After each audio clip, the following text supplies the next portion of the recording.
When you think of tractors, you probably picture giant machines ruling the fields. But today, we're flipping the script. We're counting down the 5 smallest tractors in history, real working machines so tiny they look like toys. But they're not. If you love tractors, farming, or awesome little machines, hit that like button and don't forget to subscribe. This ride's just getting started.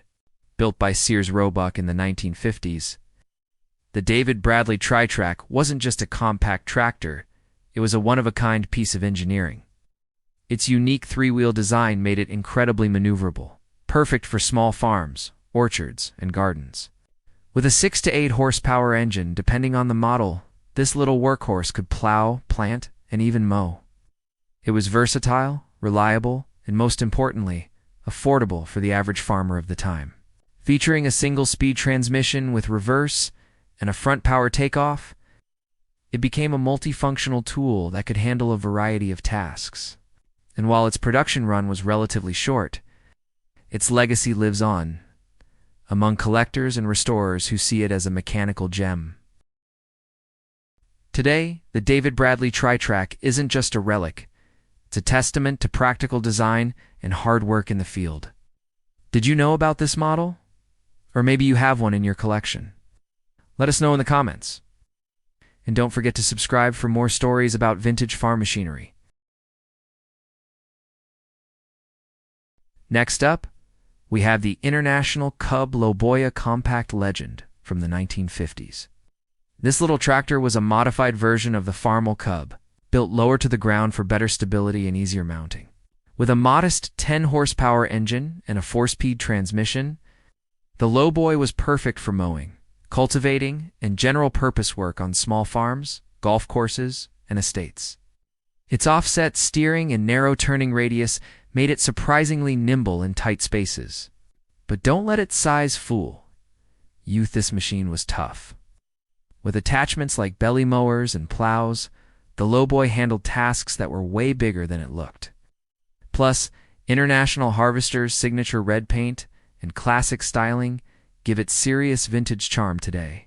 Collectors love it for its durability, simplicity, and that iconic low profile. Whether working or on display, the Cub Loboy is small, but mighty.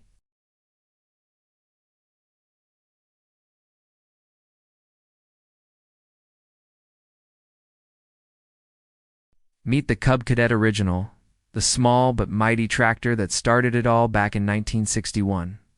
Built by International Harvester, the Cub Cadet Original was the very first lawn and garden tractor from the brand. It was designed for homeowners who needed real power in a compact size. It came with a Kohler K90 engine producing 7 horsepower, and a 3-speed gear transmission, no belts, no pulleys, just solid direct drive power. This little machine could handle mowing, snow plowing, and even tilling with ease. Collectors love the original for its simple design and toughness.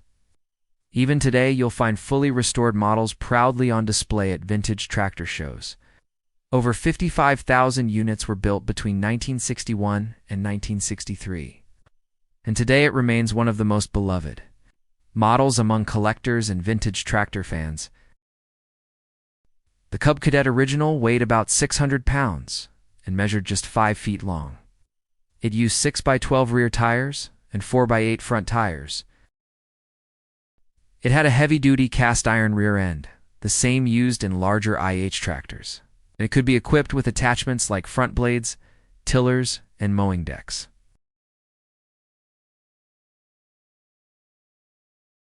The Simplicity Garden Tractor, a true icon of American backyard power, simple in name but not in performance. Born in the mid-20th century, Simplicity tractors were built with one goal: to give homeowners and hobby farmers real muscle in a compact machine. These small but mighty machines were known for their rugged engineering, easy-to-use controls, and long-lasting build. They weren't just lawnmowers, they were full-blown workhorses. Even today, vintage Simplicity tractors are loved by collectors and used by gardeners. Thanks to their reliable Kohler or Briggs & Stratton engines, interchangeable attachments, and smooth hydrostatic drive. Whether you needed to plow snow, mow acres of grass, tow garden tools, this little tractor could do it all. Best part, it's still going strong decades later. That's simplicity, built to last, made to work. Simplicity Garden Tractors, small frame, big legacy. One of the standout features of the Simplicity Garden Tractor was its free-floating mower deck. A design that allowed the deck to move independently of the frame, giving a smoother cut even on uneven terrain. And speaking of innovation, tractors often came with optional hydraulic lifts, which made changing attachments easier than ever. Another thing fans love, many models used a solid cast-iron rear axle, which added serious durability, even under heavy loads. These weren't just weekend toys. They were machines built for real work year after year.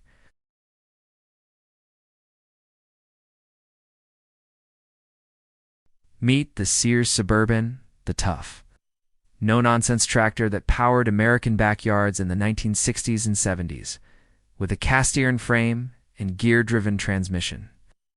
This wasn't your average riding mower. It was a compact workhorse. It could handle just about anything: mowing, plowing, tilling, even hauling. Thanks to its 10 to 18 horsepower engines from Tecumseh and later Onan, the Suburban delivered serious power for its size. And with a 3-speed or 6-speed gearbox and high-traction rear tires, it had the grip and torque to handle tough terrain. Even decades later, these machines are still running strong, and they're a favorite among vintage tractor fans. The Sears Suburban, built like a tank, works like a champ. One of the coolest features of the Sears Suburban was its versatile front and rear hitch system, which let owners attach dozens of implements from graders to tillers to snowblowers. It also featured a 12-volt electrical system, allowing for a electric start and even lights for nighttime work. If that wasn't enough, some models came with 3-point hitch conversions, making it capable of using certain full-size tractor tools.